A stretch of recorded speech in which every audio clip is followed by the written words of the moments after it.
Well, let's get on with this week's episode of the Niner Family Huddle podcast. We're talking Rams, and we got a massive it's playoff season for the 49ers. It's playoffs. Last week was the playoffs. We are in the playoffs for the Niners fans. We're going to get into all that stuff and more after this.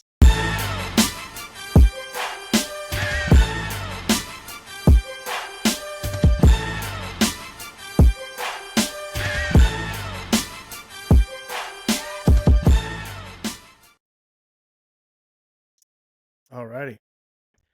So, before we jump into the Rams game, let me give you guys a quick little update. Shanahan met with the media today, and he had some injury updates.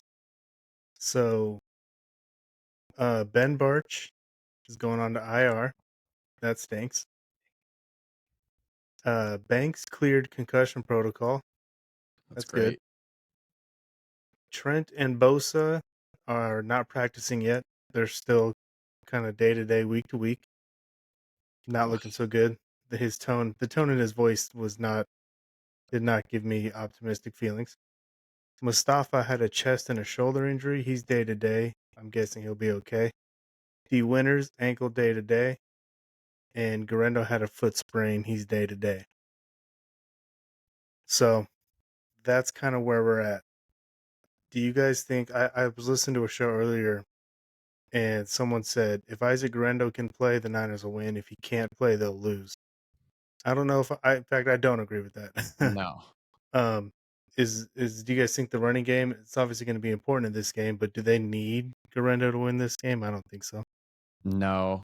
I think I'd like Garindo to play. I think he is going to give us our best chance, but I think Patrick Taylor / I think his name's Keyshawn Vaughn can be maybe 90% of what Garindo would bring to the table. So I still think we got a really good shot. Not having Trent and Bosa is going to really hurt in this game, especially Bosa, I think, because Stafford's not super mobile. So having that elite pass rusher is going to be, I think, really important against Staffy. I agree. So I think that's the most impactful. Obviously, I'd love to have Trent back too. I think no Bosa really hurts, but no Garindo. I mean, I'm really glad. It sounds like he'll be back the next week, so that's pretty awesome. I didn't expect him to be ready to go, and I think we can definitely still win without him. It's funny that somebody's making the point like, if they have Garindo, they win. If they don't, they lose. And that person probably didn't know who Garindo was, 3-4 weeks ago. I mean, maybe not literally, but it's just like, oh, all of a sudden Isaac Garindo is the team MVP, most important player out there. Yeah, I don't know about all that. I feel like they will be. They can win without him and they can lose with him with this game. I don't feel like he makes that big of a difference. Of course, I'd like him to be there. It seems like he's been steadily getting better, so I'd like to see him continue that trend. It's really a bummer about Bosa and Trent. I kind of wonder if they lose this game, if they shut those guys down for the year. It would be awesome to be able to win this game without them. So then they get one more week and, the whole team gets like a little extra rest. So that would be really, really cool. That would be the ideal situation. Have them both sit and win. But if they sit and the Niners lose, then it's like, damn, wish we could have got one of them out there at least. Do we know if Trent, is he missing time because of his ankle or is it because of his ankle? The death in his family? It's ankle. It's his ankle. Is it a high ankle sprain? I mean, he's been out at least a month, I think. It's been a while, it feels like. I think he missed Bills. He missed the last game, the Bears. And did he play against the Packers? I think he's missed at least 2 weeks, maybe 3. Well, I don't think he played against the Packers. He did miss the Packer. He missed the Packer game, yeah, because he missed. I'm guessing he probably got hurt in the Seahawks game before that. Mm-hmm. So I would like Garendo to be healthy and out there, but to say that they need him to win, that's too far. Brock Purdy, George Kittle. There's other guys that can carry this offense. Speaking of guys who can carry the offense, guys who might not be able to carry the offense, there was a guy who made some headlines recently. Debo apparently wants to carry the offense. He's just not getting the opportunity. He says he's not struggling at all, and he's just not getting the ball. Now, I know you guys aren't on Twitter too much, but you may or may not be familiar with community notes. It's people just kind of adding context to various tweets about various topics. I don't totally agree with all of them, but a lot of the times they add valuable context, and he does lead the team in drops. He's getting a lot of touches this season. He's a kick returner. He's running the ball. He's catching the ball.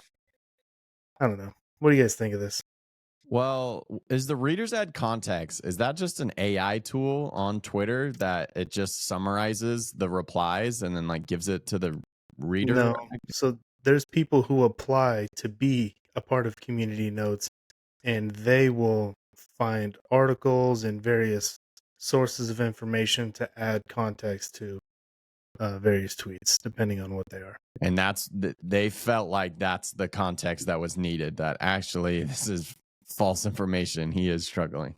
Yeah, they're basically saying this is misinformation. Now, the fact that they added he is struggling, that feels like this was written by 49er fans. That They feels could have just said personal. he leads the team in drops, but That feels personal. I mean, it does. this just infuriates me. Like it really does. Like it's one thing to make little comments in the media, like maybe like George Kittle did or something like that. After a tough loss too. This is coming after a win. Yeah. But to say like I'm not struggling at all after he's had so many drops, I feel like he struggled with fumbles. I don't know the stat on it, but I feel like I've noticed him fumbling, whether it's on kickoff returns or getting the ball in his hands on offense. It feels like he's struggling a lot. So this just feels like a lack of accountability to me. And clearly, you say not getting the ball. Okay, that's either a critique to Brock Purdy or to Kyle Shanahan. Either one, I'm not really cool with you openly critiquing on Twitter.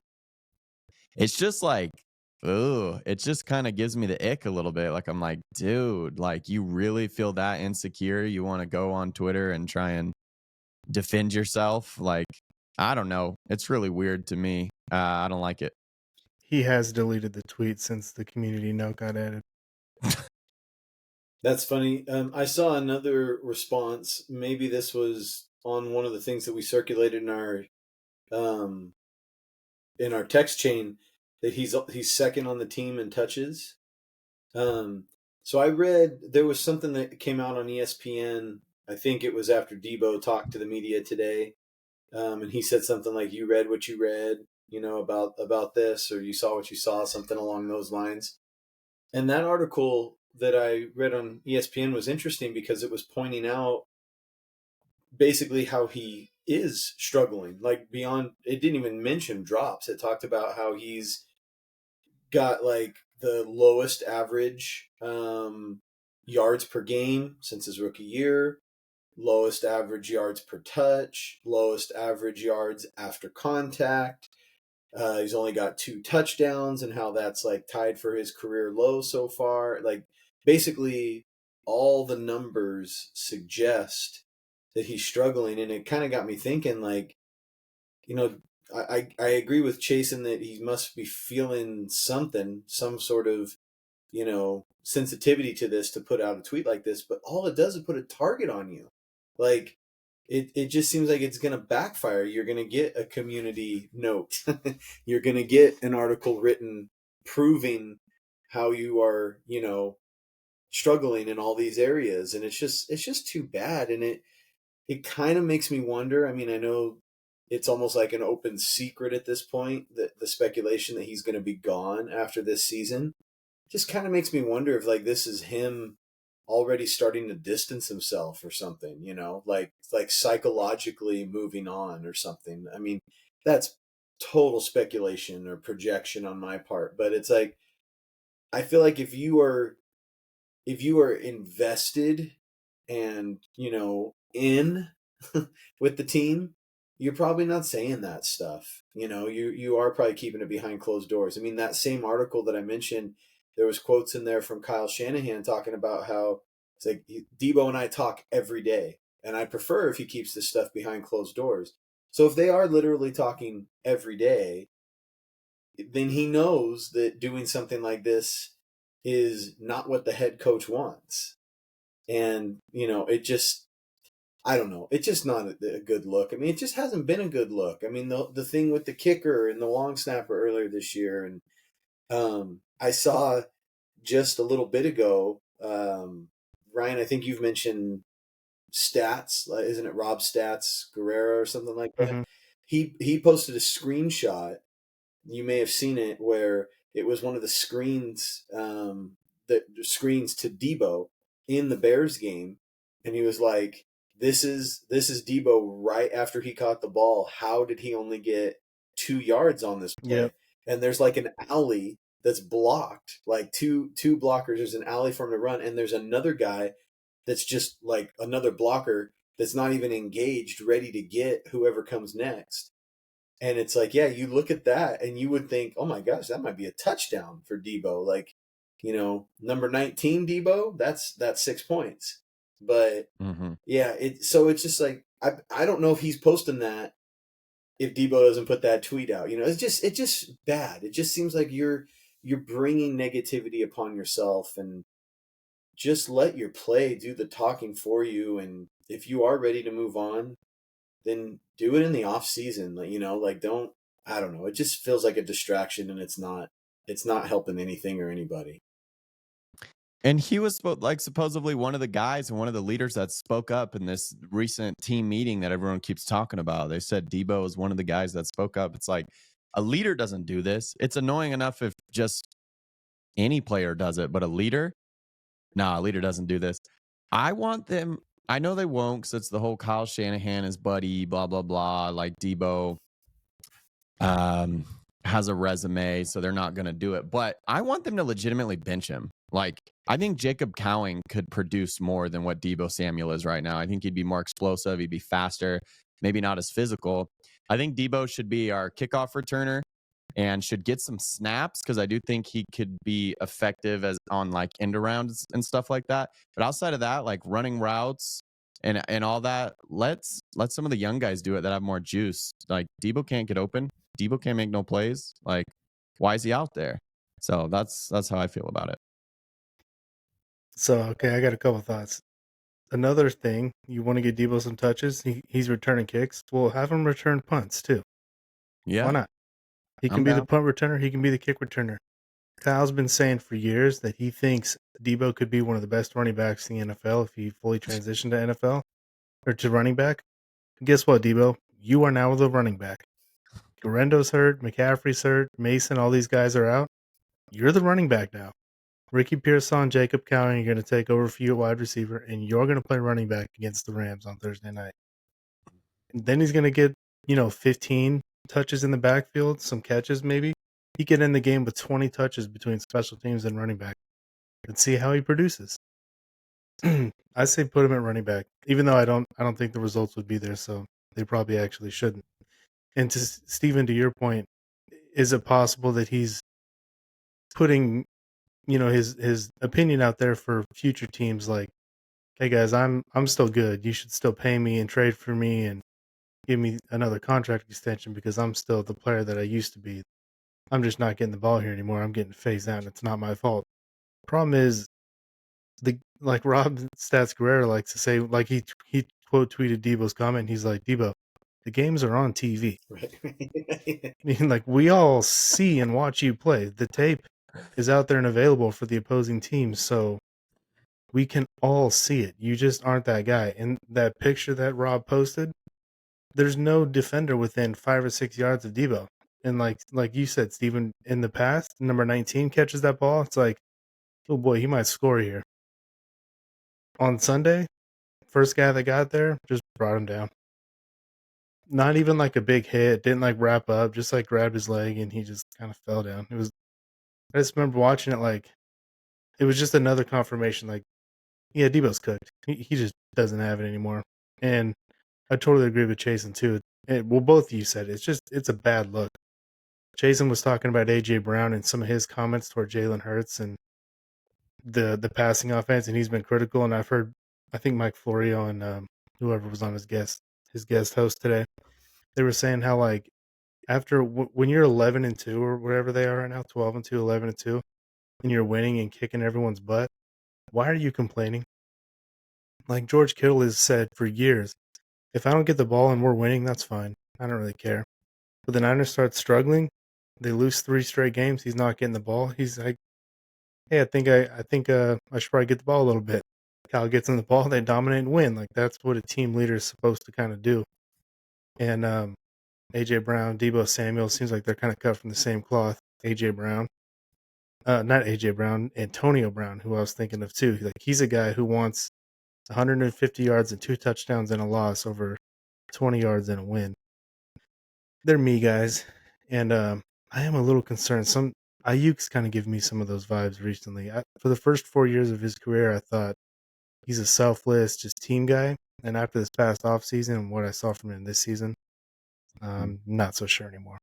But Well, I mean, he's like best friends with Debo. So, I mean, not to say best friends have to have the exact same thoughts about everything, but I'm sure they talk about these types of things. And I wish I got the ball more, yada, yada. So, yeah, I bet Ayuk does have a little case of me. If I were to guess, that's just my assumption. But the thing with Ayuk is like he blocks his tail off and he can get open. So, or maybe not this season, he didn't get open as much, but he's shown that he can get open, run really good routes. Debo, it's really like his explosiveness, which clearly he's lost. So, like, he's not producing and he's complaining and being me. Ayuk, I feel like, is less of me, and like he's still's got some productive football ahead of him, I think. So I'm more lenient with Ayuk, but I wouldn't be surprised if it became a problem in the future. That's just my thoughts. I think that Ayuk will have a shorter leash because of the situation with Debo. I mean, they've kind of been put on notice, they being the front office and the coaching staff, that like if you see these same signs, then to the point like you've said before, Ryan, get cut ties a year too early rather than a year too late. And so I don't think he can really afford to take the same approach. I don't know. I mean, I'm not saying I'm giving Ayuk a pass, but it never turns out good when you miss the entire offseason program. So I wasn't expecting a lot out of Ayuk from the beginning. I just expected this was going to be a down year. He's like he hasn't been, he didn't get himself football ready. And maybe he was rounding into that form finally, and then he got hurt. And that's the other thing I feel like that happens after you have a long holdout. You end up getting a serious injury. Now, could have happened. This, same hit didn't matter. That particular hit didn't matter whether or not he was in the offseason program. But I just feel like from years and years of watching football, it seems like guys hold out, get a big contract, and then really dip in production and or get a serious injury. And I feel like oftentimes it's both. It's like they're not doing well and then they get hurt. So it's just unfortunate. I'm hoping that he's been a little humbled by this experience. I mean, he even said that right after he signed the contract. He admitted that he made things harder on the Niners than he had to, right? he Like, did. so credit to him for coming out and saying that. And I'm sure he's frustrated as all get out to be, you know, not able to play, getting the serious injury. So I hope that it just is fuel and he comes back motivated, chip on his shoulder. Hey, I got to go show that I'm that guy that got paid, because people aren't going to be talking about him as a top receiver. People are just, he's going to be, I don't want to say an afterthought, but it's going to be like, we'll see what we can get from Ayuk. Like it's not going to be, you know, this is one of the baddest dudes in the league or whatever. So I hope that that's enough motivation, that and just wanting to, you know, be a part of a winning culture, do what you can. And yeah, I not ready to say he's going down this train. But at the same time, I was late to the, anti-Debo-ness too. And I still don't want to do it, but it still hurts me like inside to like say negative things about Debo, but it just, it's becoming more and more clear that something's not right. Age, injury, whatever it is, something's not right. And his attitude and his actions are definitely bad. I mean, it's been just a bad look. So, it too bad, and I hope that BA doesn't follow that same path. Yeah, if it is age with Debo, he is not aging with grace. Let's move on from Debo because I could complain and talk about him all day long. Unfortunately, Hey, this stat's been going around. yeah, Go ahead. before we get into this, sorry, I wanted to circle back to the injury report because you said Mustafa something with his chest. Did you say he's day to day? Yeah, He is. chest and shoulder. He is low key to me a player that you could say if he doesn't play, I Yes. don't like their chances nearly as much because I feel like his ability to come up and support the run game is going to be important against the Rams and like covering like the short and intermediate stuff.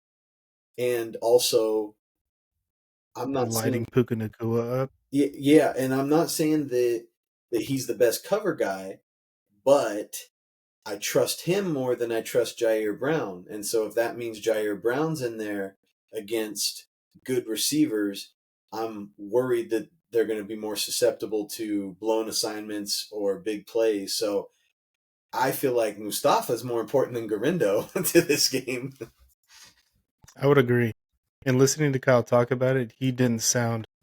You can tell in the tone of someone's voice when they're talking about injuries. And when he mentioned Trent and Bosa, I did not get the warm and fuzzies. When he talked about Mustafa, it sounded like, he's day to day. He'll be all right. Yeah. And I listened to John Lynch talk about it too, and he said, as a safety, I was watching that play, and Swift just kind of put his helmet in him on a run, and he watched it, and he was like, "Oh man, I bet that hurt," but he's a tough guy. He'll be all right.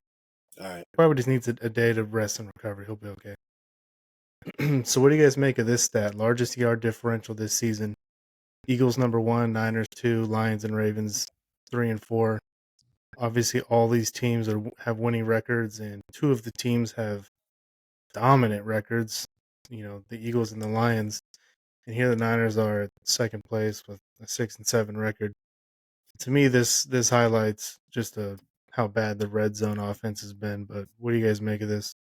Well, it's crazy to me that we have this even after like getting dominated by the Packers and the Bills. Like, I figured that would have balanced it out. The fact that we're still like so like high up here at number 2 and not The that far Niners away. were moving the balls against the Bills pretty well. They just couldn't Yeah, score. that's true. Some long runs and stuff. Packers game was tough though, for sure. It's crazy because I still don't feel like the Niners are that good of a team. And so it surprises me because this stat tells me they're a really good team that should have a lot more wins. And I do believe they should have more wins, but I'm not going to say they should have as good of a record as the Eagles or the Lions.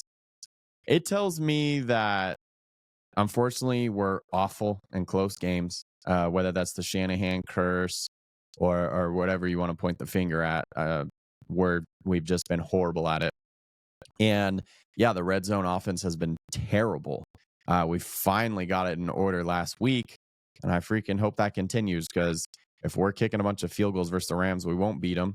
But if we're only kicking 1 or 2 field goals and we're punching it in for 7 on the other drives, I think we will beat the Rams. So I don't know. It's upsetting to see, especially if they miss the playoffs, which statistically they probably will. It is just like a what the heck? Like it's just kind of upsetting to see. So I've got a few thoughts about this. I kind of, in general, have the opposite take of Chasen, but I will I say, had a feeling. I will say that it's convenient timing to put this stat out, because you can even see the little footnote plus 290 versus Chicago. I can't imagine Oh, like how often somebody has an almost 300-yard advantage on their opponent. Like even games when somebody's racking up a ton of offense, the other offense is probably not 300 yards behind them. So it took an outlier game to get them to this spot. Like if we removed last week's performances, I wonder where they're at, if they're like more in the middle of the pack or whatever. So that's just one thing to think about there. But my overall take is what I feel like I've been saying for weeks, that this is a better team than their record shows. And I feel like this stat proves it. And yeah, whether it's bad luck, curse of Shanahan, to use Chasen's thing, whatever you want to call it, just not clutch, still young-ish quarterback, whatever you want to point the finger at, there's a reason that they're not closing these games out. And I think it's a combination of a lot of things. But the numbers would show you that they are expected to be a better team than what their record is. And what I have seen with my own eyes, watching them all season, is that they are a better team than what their record indicates. They just make stupid mistakes. Now, you could say, well, then that shows that they're bad because they're making those mistakes. They're not disciplined enough, whatever. And you are what you put on tape. You are what your record is. I get that. I'm not trying to excuse that away. But I'm saying that if you went back over the history of the NFL, looked at all the seasons, and you looked at the yard differential, I bet you there's going to be some like exceptions in there, but for the most part, the best teams are going to have the best yard differentials, over time. And that to me just shows, yeah, it's been a crappy year. That the expected results haven't been there. Expected results being you put this out there, you have this sort of production, you should be more successful. It's kind of like those fantasy teams that score a whole bunch of points but get unlucky with head-to-head weeks, right? So if you are scoring all those points, usually you should win, but you can have some bad luck. And I feel like it might be self-made bad luck in certain circumstances, because it's easy to look at the missed Moody field goal against the Rams and say, damn it, Moody, make your field goal. And he should have made that field goal. But if Juice doesn't have a holding penalty like a couple plays before, that field goal is probably 8 to 10 yards closer. And then maybe he does make it. So that's bad luck that Moody missed it, but self-made by the team that there's a penalty that leads to that. So anyways, I feel like it just reinforces my belief that this is still a better team than what their record shows. And it frankly gives me the hope and the optimism that we've been talking about recently, that they might still be able to put something together. So, Steven, in your fantasy league, I have the most points against in our league. Do you? Yeah. So that is me, and I'm in like 7th or 8th place, missing the playoffs, and Chasen just hung like 200 freaking points on me or something. I saw that. And Yeah. in a league where like if you score 110, 115, you should probably win. yeah. And Chasen scores 170, and my team scored like 110. I was right at that number. Like I can't tell you how many times that's happened to me this year, where I'm scoring 100, between 100 and 115, and sorry, Candace, but Candace or Brandon or some of these bottom feeder teams will just like, yeah, we're gonna go off this week actually, and then Kenny beat me one week where like, man, frustrating in your league. I'll get revenge for you in the playoffs when I see Chasen. Don't worry, Ryan. I'll dedicate it to Yeah. If you make it there, if you make it to me, you're on the other side of the bracket. I'm already clinched, man. What are you talking about? Nipping at your heels. You clinched first round. You got to go through the second round to get to the big boy. All right. Yeah, I'm not worried. We'll see. Okay. All right. I'll meet you there. Well, you both got to make it to the second round. You'll have to play someone too, Jason. I sure will. I'll probably have to play Kenny, I think, if this round goes how I think it will. Careful, his team will go crazy for like no reason at all randomly. He So has a very good team, but also I think you're gonna have to go through Goose, Steven, and Goose has a really good team too. does. She just dropped like 150 almost last week. She does. Yep. I need my guys Saquon and Jamar to keep showing up against her. Yeah, yeah, Jamar. Saquon and Jamar, what a crazy tandem.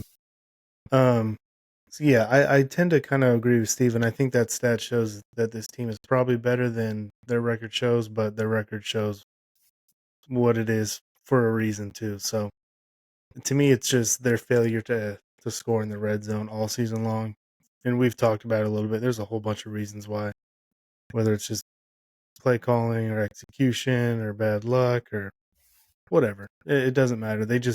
They can move the ball and they just can't score. And if you can't score in a game that requires points to win, then you will lose. So I don't have a ton to add to that stat other than I am a little optimistic that it shows that they can keep scoring, keep moving the ball. In the last game, they were 5 for 6 in the red zone. Maybe they're starting to turn things around in the red zone and they can start turning field goals into touchdowns. So It's kind of crazy to me to see the Ravens like on that list, but they're 8-5.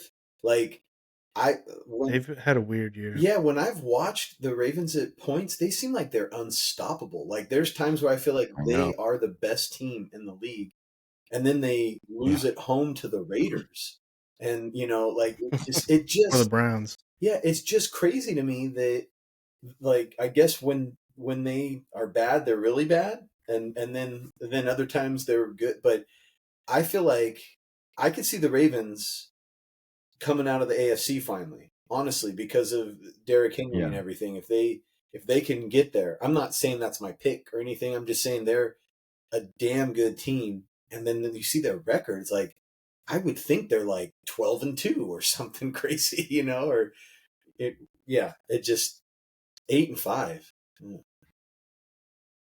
Yeah, so the Steelers lead their division right now, right? Mhm. They're in first. Yeah, so they are in the wild card. Yeah, that's Steel City, interesting. baby. Got one Steeler fan in my house. She's stoked. Oh Yeah, yeah. the Ravens last season had like a historic defense, along with Lamar and what they were doing on offense. Obviously, no Derrick Henry.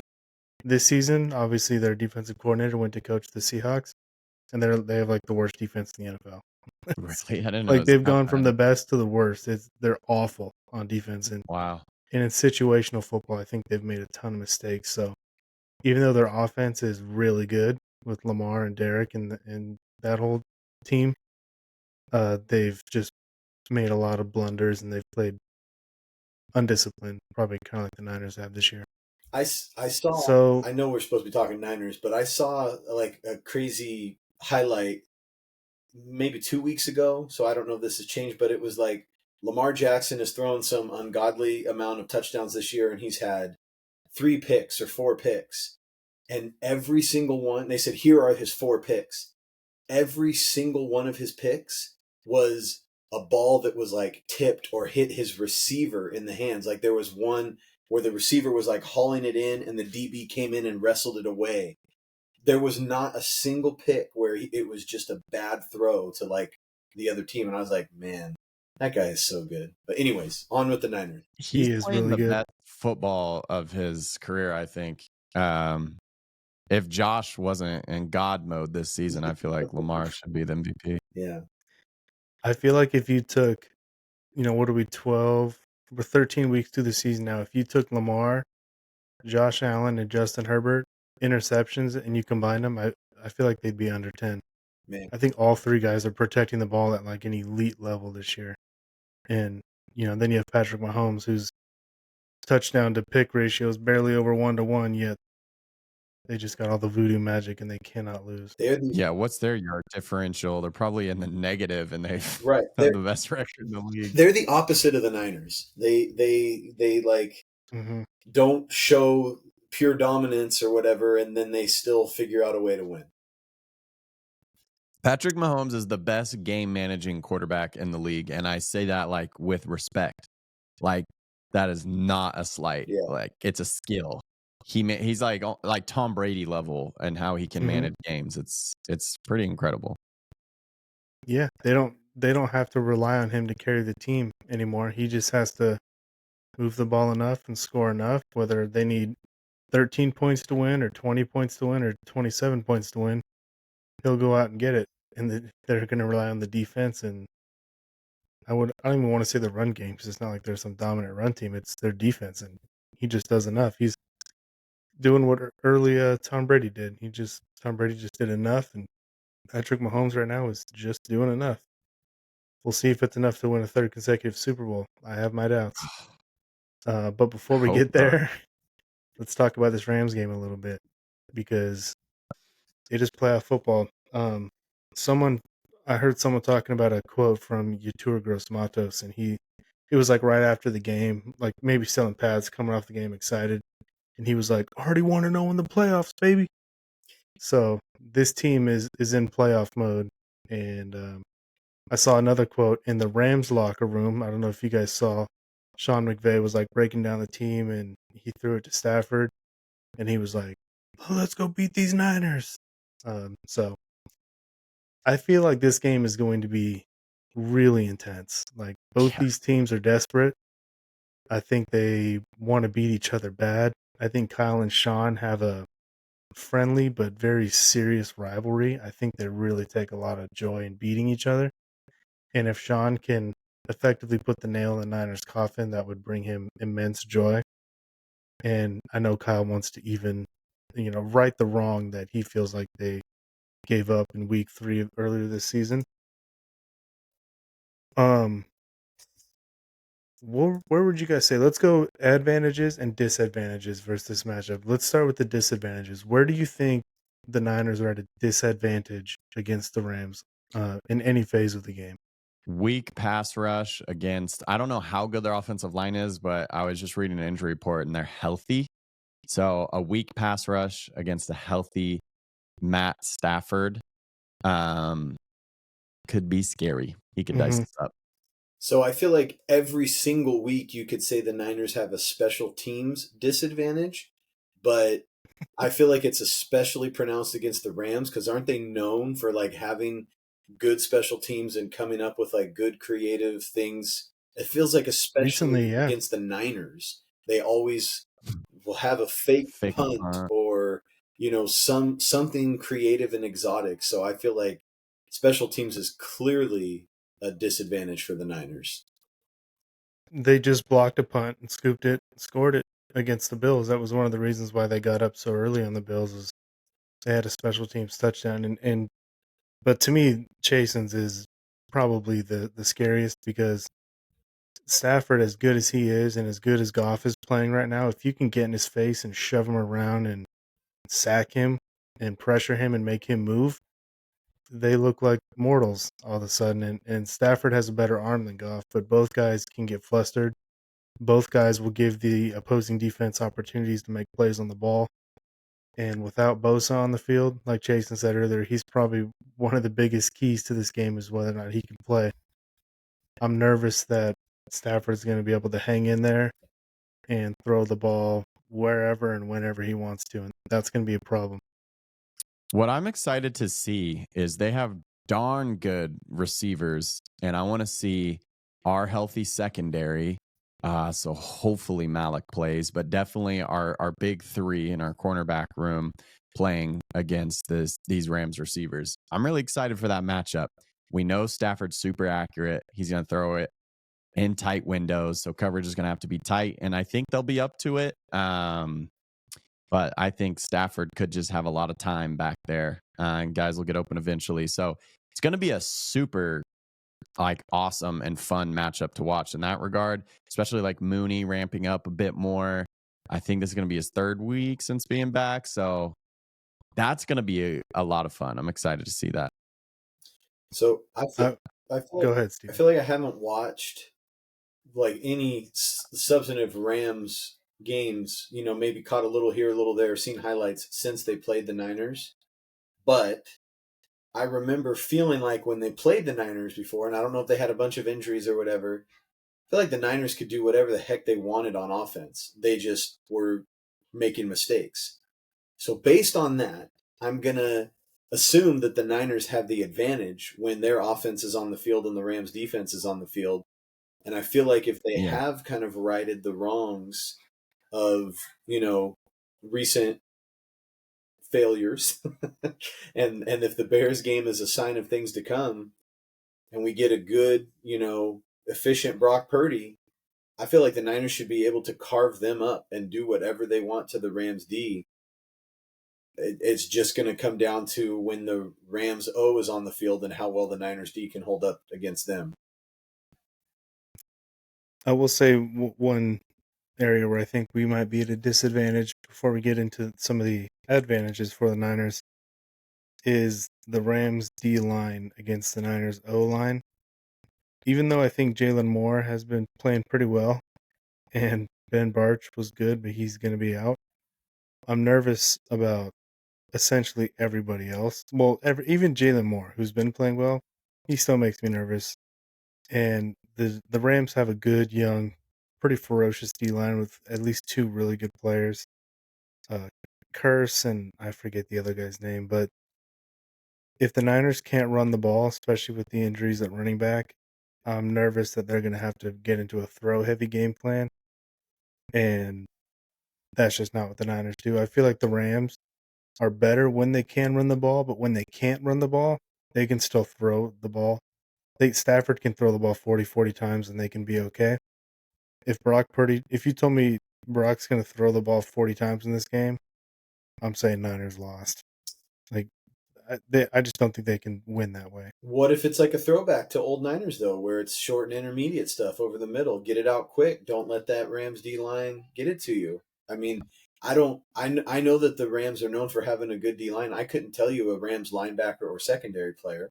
It doesn't mean much because it's not like I'm a fan of theirs, but I mean, I feel like Jawan and George just feast all day. Like, I don't necessarily know if it's a bad thing for them to have a lot of passes as long as they're doing it, smart and the right way. If you are trying to set up a bunch of long developing routes, then maybe not so good for the reasons that you said. But if you do a little Jimmy G throwback, go over the middle or let's just dump it off quick, then hey, get back to the Niners of old and start the new Yak Bros. Yeah, I hear you on that, and I would agree. If they're throwing the ball smart and it's quick, they could probably be okay. The problem is if you're throwing the ball a lot, that just gives the opposing D line more opportunities to beat the crap out of our O line, which is not good. Yeah. And I'm just going to take the Rams D line in that matchup more times than not. So Kyle's going to have to be in his bag for this game. I thought Kyle called a great game against the Bears. Kyle is going to have to really scheme it up and be smart and aggressive in the right areas and conservative in the right areas. And he's really going to have another great game. Let me read some quick stats. So the Rams defense is really bad this season. Love it. Its pass defense is ranked 24th in the league. Its run defense is even worse. It's ranked 28th in the league. So hopefully, I know we're not going to have Garindo, but I think we're going to still have some serviceable backs. We can punch some holes. We can run the ball, keep Stafford on the sideline a little bit. I think that's going to be the recipe for success, really. And keep Brock to that like 25 passes, like Ryan was saying. A similar game plan to the Bears, I'd like to see. Efficient Brock, maybe 25 passes, feeding George, and just pounding the rock. Let's talk about some of the advantages. Where do you guys think the Niners have advantages? Go ahead, Steven. Well, I was just going to say the Rams will probably attack the Niners the way that they have in the past too, but I don't expect a whole lot of big plays out of the Rams. I think it's going to be more methodical. And to your point about Stafford getting comfortable, if they let him get comfortable, yeah, he'll just carve him up, and it'll just be intermediate, short all day long. And I feel like that's what Cooper and Nakua are made for. So that Chasen was talking about how he's excited about the matchup, and yeah, I have confidence in the Niners secondary, but that might be a tall task. So it is going to have to work in conjunction. But to answer your question about advantages, I think the biggest advantage is number 85. Feed that man and let him go to work on this apparently not so good Rams defense. Mm-hmm. I'll go next. My advantage was going to be the Niner run game, which almost feels silly to say because we don't have Trent. We lost Ben Barch, although we're getting what's his face back, not Spencer Thanks. Burford, Aaron Banks. So it sounds kind of silly to say, and we're down to our 4th-string running back, Yeah. most likely. But the Rams run We're on our defense 5th. has just been. Is it down to our 5th Because running you back? got CMC, Elijah, Oh, I technically, forgot about Elijah. Mason, and Garendo. So Patrick is 5th. Yeah. So I weirdly still have confidence that we are going to be able to run the ball well because of how bad the Rams have ran it, and because we ran the ball well. Honestly, against the Bills too, we ran the ball well, but especially like in the Bears game. So I don't know who's going to be toting the rock, but whoever it is, I think we're going to be able to punch some holes. And I think that's going to be where we have the biggest advantage. And I think it's where we're going to need to capitalize in order to win the game. Yeah. I would probably I don't know exactly where it is, but I would agree that our biggest advantage is going to be our offense versus their defense. It's going to be Brock getting the ball to 85 and 15. And if they can feed those two, I don't, like Steven said, I couldn't name a linebacker or a secondary player on that Rams team. I don't know who the hell's going to guard or tackle Kittle. Kittle, to me, should have 10 catches in this game, if not more. Juwan should probably have another 10, and Debo should have 3 or less. With 15 rushes. Yeah, 15 rushes, return punts and kicks. Go for it, dude. Like Jason said earlier, if Debo got maybe not benched but demoted for Ricky Pearsall, if Ricky Pearsall and Juwan were your 2 top wide receivers, and George Kittle was obviously your number 1 target at tight end, and Debo was just kind of the complementary weapon at wide receiver 3, the 4th passing option, I'd be okay with that because one of these, if Debo's motivated, who knows? Maybe he'll have a throwback game against the Rams. But this would be the week for it. Yeah, show us, Debo. I mean, you're talking. Let's see it. Kittle said he's going to. Kittle said he predicts a huge game or big game or something. About to pop off. Yeah. We'll see. Yeah. They were saying the same thing about Ayuk before he got hurt, and he looked like he was starting to come around. Then he got hurt. They said the same thing about McCaffrey, and then McCaffrey looked really good in that Bills game until he got hurt. So you're saying this is the week Debo gets hurt? That's what you're. That's what I was about to say. Shoot, I didn't even think about that. The thing about McCaffrey and Ayuk in those situations is both of those guys, I think, had an excuse because Ayuk missed the entire offseason and Christian McCaffrey missed the offseason because of injury. Debo doesn't have an excuse. Like, you were there all offseason, you've been playing all season long. You don't have I'm battling. I mean, maybe he's battling an injury, but it's not significant enough that he's missing practice and it's getting reported. So, Debo doesn't have an excuse. But yeah, I think the biggest advantage for the Niners in this game is going to be Brock, Kittle, and Juwan. Those 3 guys have to dominate. So some advantages that I like that aren't really player advantages. Of course, being home, that makes me feel good for a short week Thursday night game. I know that the Rams don't have to travel far, but still, they have to travel. I like that the Rams just came off of a big emotional, had to pour everything they freaking had into, a win against the Bills, whereas the Niners just kind of got to cruise, in their last game to get ready for Thursday night. I hope, I don't know if it's happening for sure yet, but I love the idea of Dre being back and just the emotional lift that they will have. I think that will pair so nicely with playoff mode Niners because Dre is always in playoff mode. Mm-hmm. And then I just like the veterans, the veteran leadership. Like the Rams have Stafford, and he's awesome. I think very highly of Stafford. After that, maybe Cooper Cup. I mean, like, what veteran guys are you going to lean on that, like, hey, we've been here, we can do this? Whereas the Niners have that at almost every level. Even in the leadership part can come in even with the hurt guys if they're on the sidelines, helping the guys out.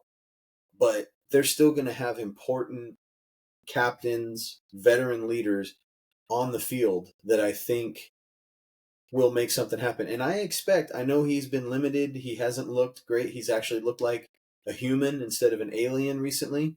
But I expect at least one, maybe a couple big plays from Fred this week. I just got a feeling that he's going to get a Yeah. turnover. I don't know if it's going to be a punch. I don't know if he's going to pick one off. Maybe he goes on a blitz and he gets a sack. I just expect. I'm not saying that he's going to like fill up the stat sheet and have 13 tackles and whatever.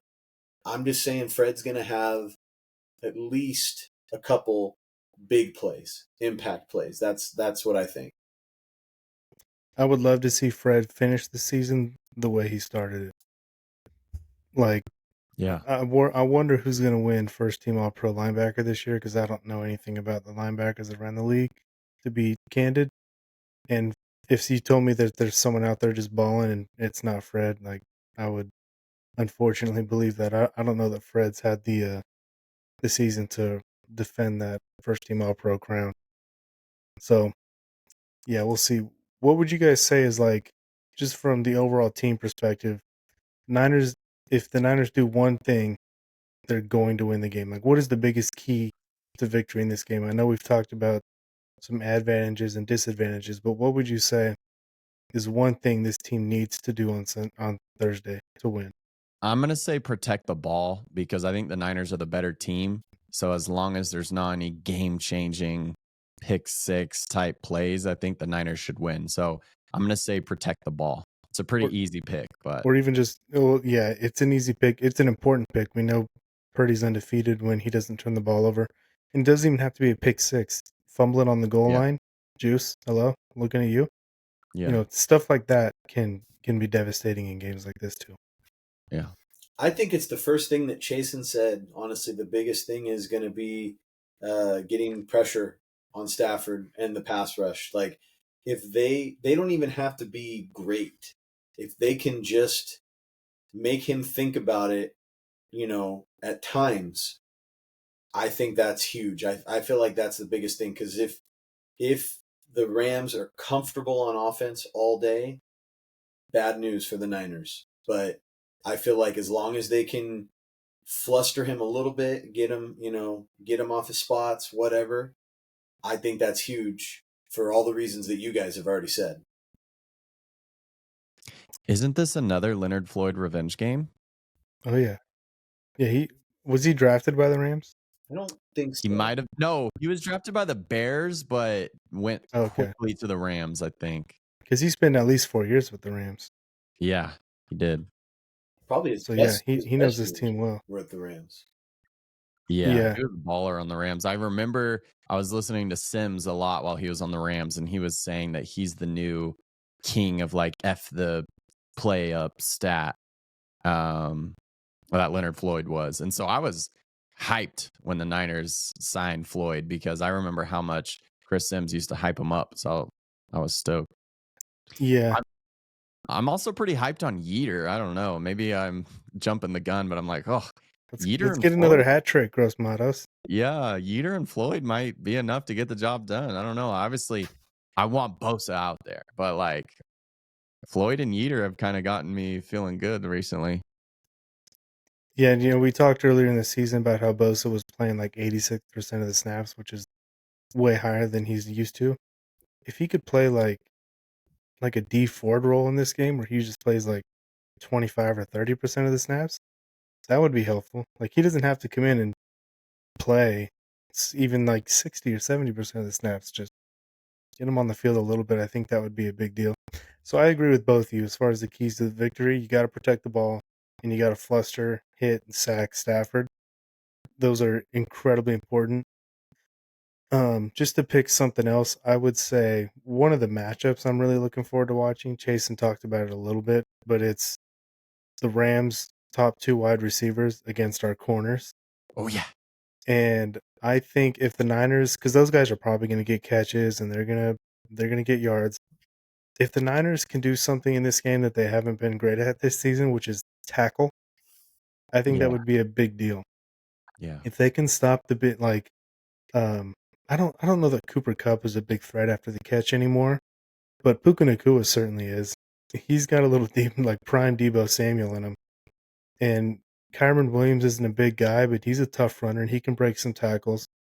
If the Niners can hit the ball carriers and the pass catchers and bring them down when they catch the ball and stop the yards after the catch, I think that would go a long, long way in this game to forcing some punts or field goals and not letting those big explosive plays happen that the Rams are really good at getting. So our secondary versus their pass catchers, I think is going to be a big matchup in this game. Does Yeah. Puka normally line up in the slot? I think so. I don't know honestly enough to answer that. I think he's really good and he can probably play wherever they need him. They run the ball. He had a rushing touchdown last week. Like he really has some Debo Samuel to him. He can play everywhere. I feel like Cooper Kupp plays in the slot a little more, but I don't know. Well, I mean, part of me's thinking, You're thinking about Diamador Lenore? yeah, either one, whoever plays in the slot, like Lenore, you got whichever one of them is in the slot. Mooney, you take the other one, and so it's not zone, but it's not like you're following the man. It's just like you take whoever the slot guy is, and Mooney take the other one, and then Green, you take the other receiver that's on the field. You take whoever's left. Yeah, and safeties be ready to help, especially on Nakua. Yeah. Yeah. Nakua is so good, man. He's really good. They found him in the 5th round too. I like watching him play, except when it's a Niner game. Do you think? Yeah. You think our boy Huff with his club is going to come up with a way to catch a tip or something in this one, or? I don't know. Here's a prediction. Stafford's going to throw a pick. I don't know who's going to get it. I would love to see Huff get it with his club. That would be funny. But I would love to see Fred get it. Fred hasn't had one of those big time plays in a while, like you were talking about, Steven. I would love to see Demo get it. Demo's got his big contract. He's giving speeches to the team now. He's a leader. I would love to see him make a big play and start yapping and talking junk. So maybe they all can. Hopefully, this ends up being one each. I don't, Party. whatever. That's fine too. Give one to Dre as a nice welcome back present. He might. Can you imagine? He would not go down. He would be No, he would not. He'd be trying to Forrest break Gump running tackles. right through the end zone into the tunnel out of the stadium.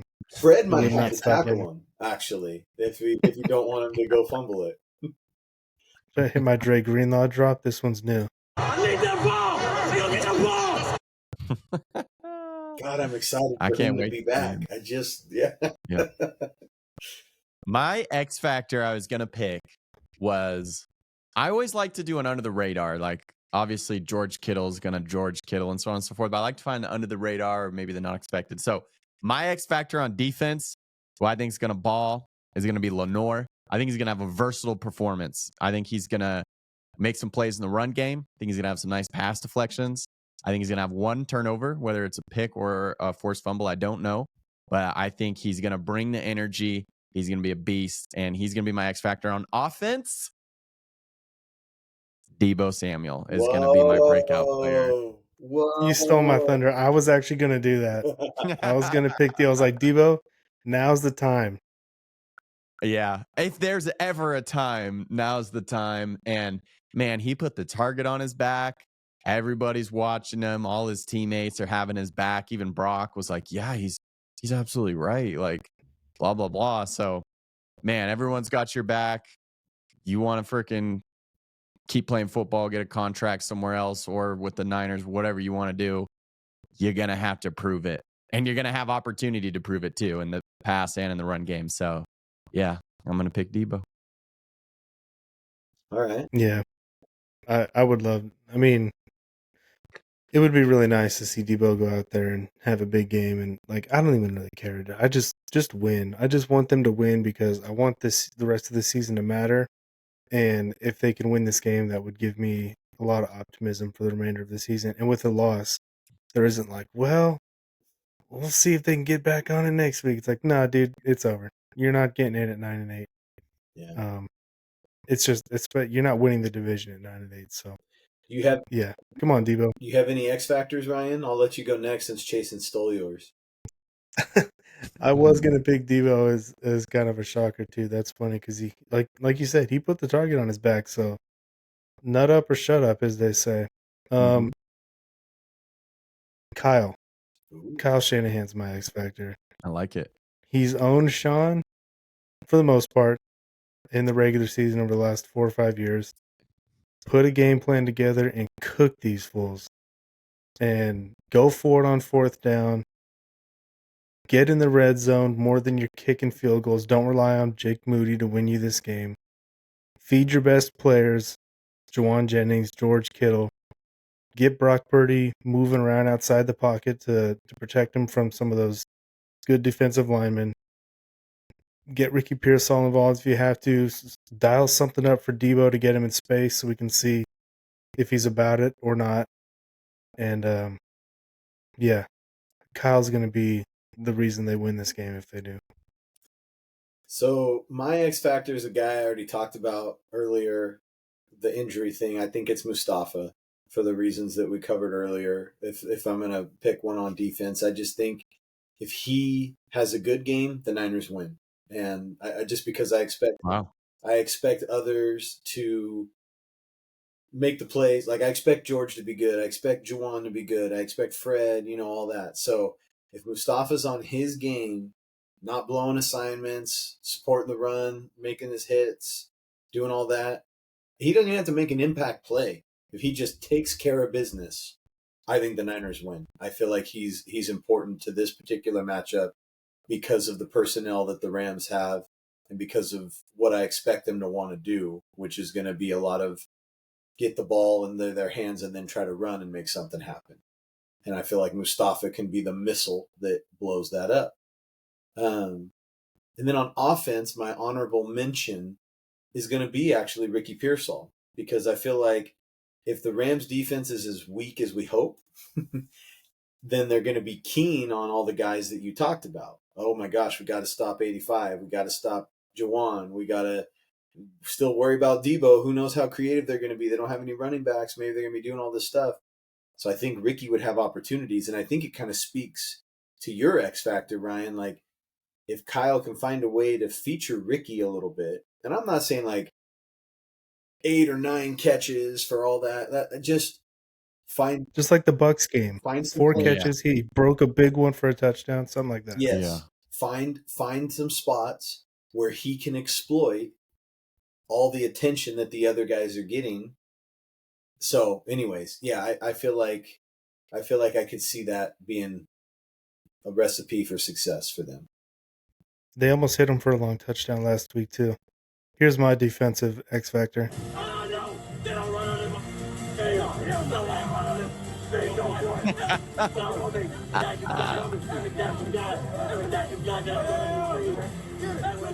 He's headbutting the guys with the helmets. Dre Greenlaw. I hope he can play. Kyle sounded a little like 50-50, so we'll see. Let's make some score predictions. Chasen, you want to go first? Yeah, I'm going to pick the exact same score that I picked for the Bears game. I'm going to pick a Niners win 27-24. Mm-hmm. What about you, Steven? I like that. I like that pick. I'm not going to copy him exactly, but I feel like that's about the type of game it's going to be. I will say 30-23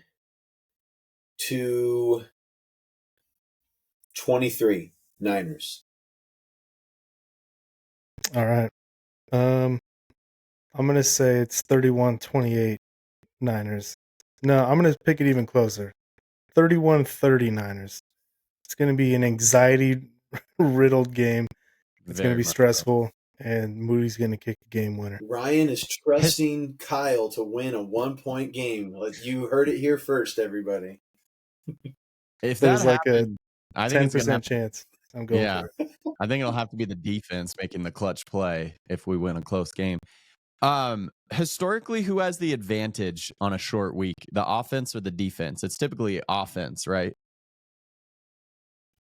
I feel like I'm not sure. I mean, I don't have any data to back this up, but I feel like in general, Thursday night games are sloppy and low scoring. I know you get some other times where that doesn't happen, but I don't. Yeah, to me, I think the offense doesn't have time to like install a full game plan, and guys make mistakes. There's penalties. Like it seems like usually the defense has an advantage. Interesting. But all right, like I said, I don't have data to back it up. That's just what it feels like to me. Usually, I feel like Thursday night games are lower scoring. All right, so that'll probably wrap up our Rams preview. I got one bonus question, and we don't need to spend a ton of time on this because we're already over an hour. I heard someone, like a fan, ask a question in one of the shows I was listening to earlier. Might have been today, actually, or yesterday. I don't know. I'm going to change it up a little bit. So the Niners are in a big game, Super Bowl, and you got to pick one number 15 who you want on the field for that day. Michael Crabtree or Jawan Jennings. Who do you want in a big game? Which Niner number 15 do you guys want? I can tell by Steven's look. It's not even close. Jawan Jennings. Yeah. Jawan? I mean, they both got to play in one Super Bowl. They both lost, but look at the difference in what they did. That's true. And when Crabtree was on the team, he had 1 year where he was like a stud. And that was before Anquan got there. So when Crabtree was on the team, what do we say? Third and Anquan, not third and Michael. And now that JJ's here, what is it called? Third and instant answer, Jawan Jennings. Plus, he's going to block and hopefully get a DB tossed in the process. Whereas Crabtree's going to get his chain snatched and then whine about it. Oh man, literally, he will literally get his chain snatched.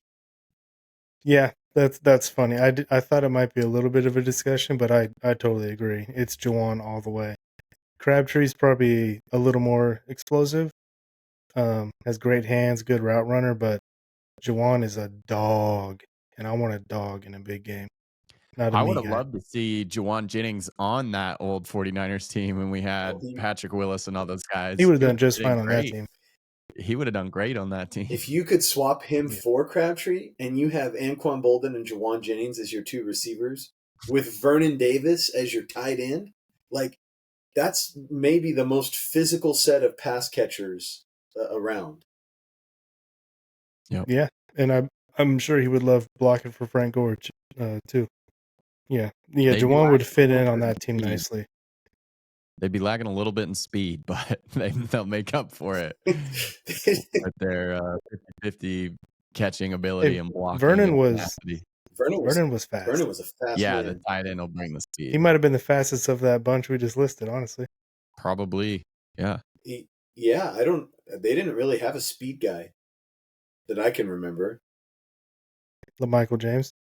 Supposedly. Ted allegedly. They had Teddy for a while. Yeah, that's a good call. This didn't have. That's all I can think of. Ted was mostly there with Alex Smith, and so he wasn't really taking the top off the defense. No, he was just getting cardio out there. But when Kaepernick was going deep, I feel like more often than not it was to Vernon. Yeah, it was Vernon or Anquan would just get a contested catch and out jump somebody. Remember, he would always do those little, like in the end zone, just squared up and just like jump up and make it look easy, like catch it and just come down with it, like so nonchalant, like, oh, I just caught a 40-yard pass out of the air in between two defenders, but here it is, touchdown. Yeah, and Kaepernick's throwing a freaking missile too. There's like no touch on it, and he just snatched it like his hands were made out of glue. Yep. God, I love Dan. We had Randy Moss. Yeah, we had Randy Moss too. I bet Anquan should be a Hall of Famer, right?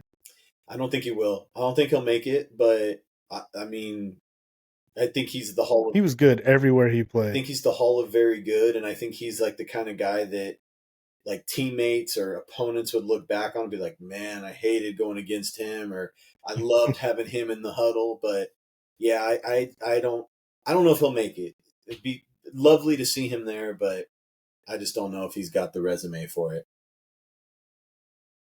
I guess we'll see. All right, let's call it, and we'll get back together after the game. We're on Friday, and we'll react to the game, and we'll preview all of the NFC West teams we need to lose that weekend, and see what the playoff chances look like, assuming we get a win. So, talk to you guys later. GG's. Peace Peace out. out.